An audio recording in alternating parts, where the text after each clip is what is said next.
I'm from Egypt. I work as a consultant for the Population Council.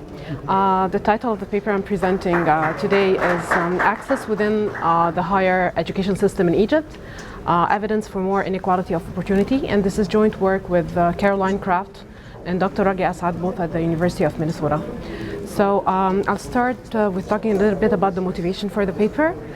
First, this paper is part of a book, and the book is entitled Does Free Education in Egypt Lead to Equality of Opportunity? The Arabic version of the book is already available, and the English version is close to finalization, and it's produced by the Population Council and funded by Ford Foundation. So basically, the higher education system in Egypt is a free system. So there is free public higher education, and it is a meritocratic system. So access to university exclusively depends on the score you get at the end of high school. So the question we're asking in the book and in the paper, given the nature of the system, is really equality of opportunity. Is it really achieved under this system or not? So basically, one chapter in the book finds that there isn't much of equality of opportunity in university access, even though the system is free. So we're extending into this paper, we are looking at whether there is equality of opportunity in accessing different specializations or fields in university.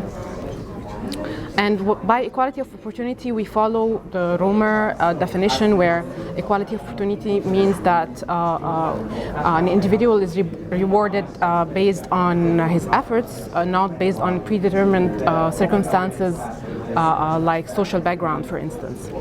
So now moving to data, sample, and methodology we use in the paper. We used the survey of young people in Egypt in 2009. This is a nationally representative survey focusing on youth. It was conducted by the Population Council in cooperation with the research arm of the Egyptian cabinet back in 2009.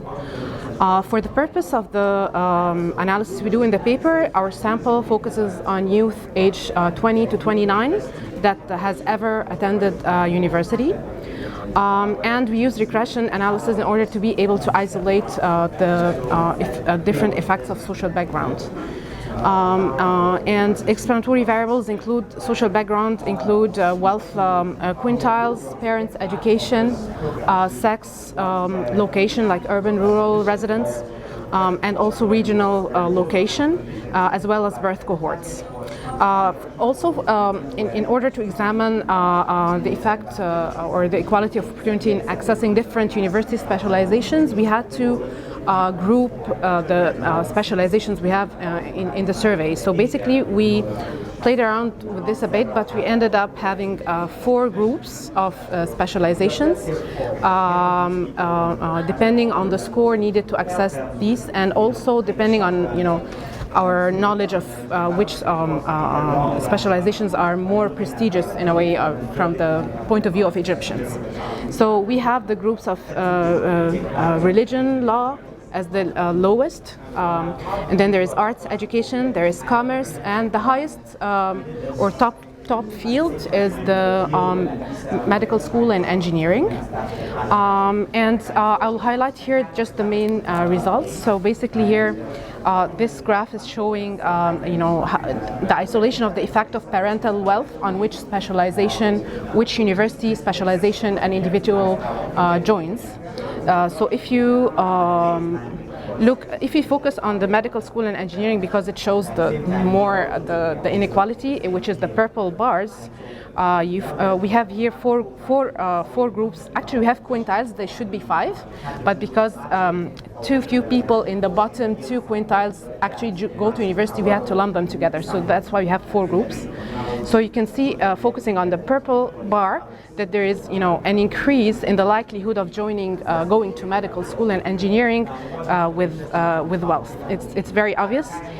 So the result is basically that conditional on attending university and holding everything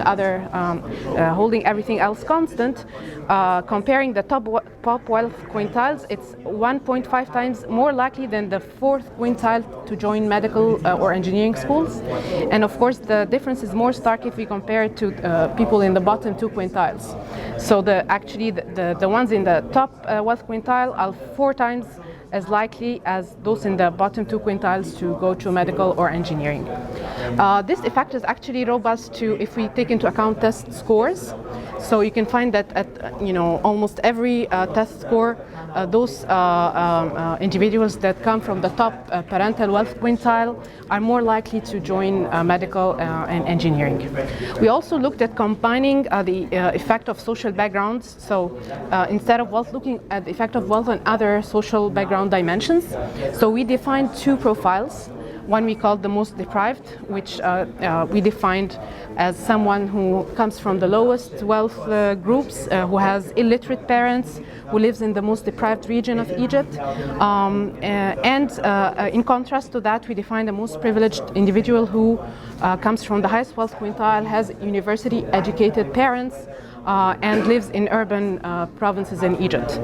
And again, this shows very stark differences in the probability of joining different specializations, again focusing on the medical or medicine engineering, which is these bars. We comparing people from different profiles, we find that the purple one is for the most privileged male, while the green one is for the deprived male. So you can find that the male from most deprived background has over 70% chances of going to medical school, while the one from a privileged, the most deprived one has chances about 5%. Mm-hmm. So that's even compounds the effect. So again, summing up, the most privileged male is 25 times more likely than the most deprived to attend medical school or engineering school groups, and the most privileged female is 13 times more likely than the most deprived female to attend this type of school. And there is a male advantage as well, comparing the most privileged male is better off than the most privileged female. So now moving to the conclusions and policy implications. Obviously there is strong inequality of opportunity in accessing the different fields, particularly the better or top university fields. And since the system in Egypt is free, that means that a greater share of public resources actually goes to the rich at the expense of the poor. So the policy implication obviously is that we encourage policies that would allow public universities to charge tuition instead of having free education to everyone and having the rich benefit from this, and at the same time provide targeting and subsidizing the most deserving youth that actually cannot pay for their tuition, for example through scholarships and loans, and this we conclude would improve both equity and efficiency of the higher education system in Egypt. Thank you.